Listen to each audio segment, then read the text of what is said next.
इलाका कभी कभी माथा तो बिजोरा वाले काले का होगा। ए टूरी छत्तीसगढ़ के अरे रास्ता ले खोज मोला जाना है जबलपुर। हाँ हाँ मोला जाना है जबलपुर। गाड़ी घलो आ गई स्टेशन में। हाँ रास्ता ले खिसक। ए एमपी वाले तोला कहाँ जाना है? ये बकवास ला बंद कर।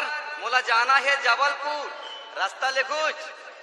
नहीं घुस जाऊं काय करबे लेकर? छत्तीसगढ़ ले तोला उठा के फेंकियां जाके एमपी में गिरबे। Mix by DJ Roshan exclusive. अरे तोर जैसा लड़का लड़ना मिक्स बाय डीजे गोवर्धन के। ए टूरी छत्तीसगढ़ के जान बोलता है ज्यादा बढ़ के। ए टूरी छत्तीसगढ़ के जान बोलता है ज्यादा बढ़ के। तोरे हो उड़ा दे भुला तोला मजा चखा दे भुला। दादा रे तोर जैसे लड़की ना मैं रोज मारूंगा। तोर जैसे लड़की ना मैं रोज मारूंगा। ओए होए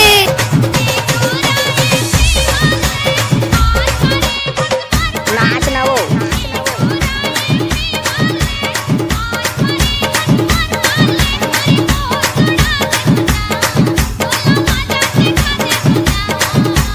दादा रे तोर जैसे लड़का मैं जॉनी एक्सक्लूसिव। इलाका कहीं का हो धमाका चांदा डोला वाले का होगा।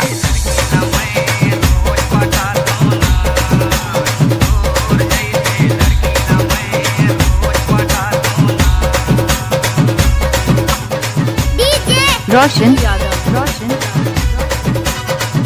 आप लोग तो सुना ही होगा डीजे गोवर्धन के ग्राम बिजोरा वाले का मिक्स सॉन्ग।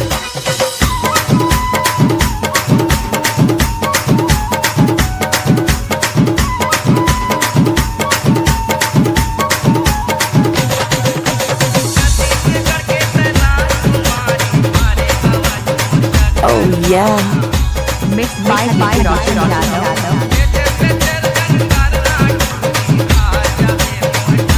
दादा रे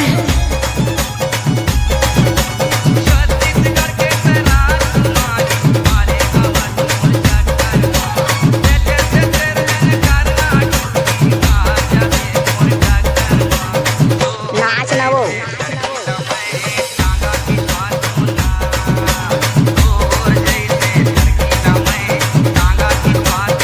दादा रे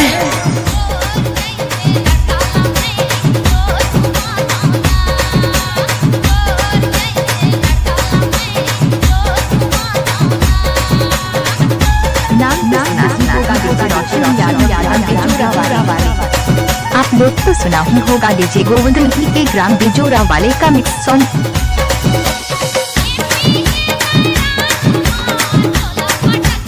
ओए होए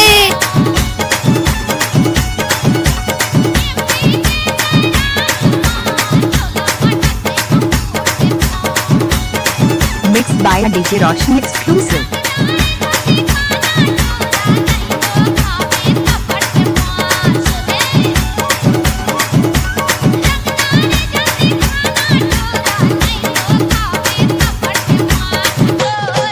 नाच ना वो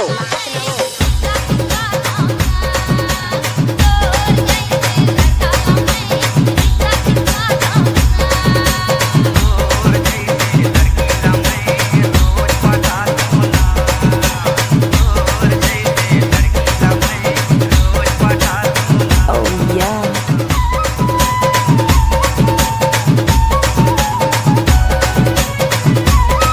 आप लोग तो सुना ही होगा डीजे गोवर्धन के ग्राम बिजोरा वाले का मिक्स सॉन्ग।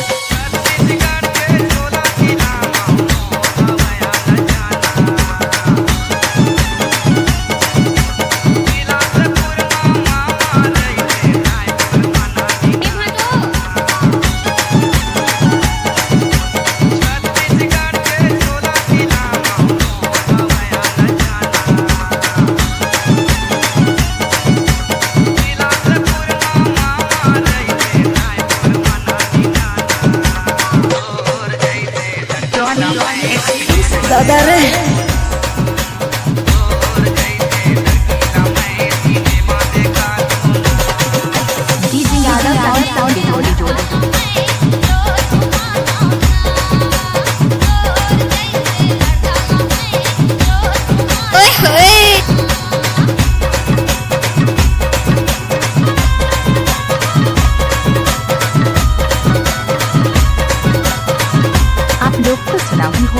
गोवर्धन के ग्राम बिजोरा वाले का मिक्स सॉन्ग।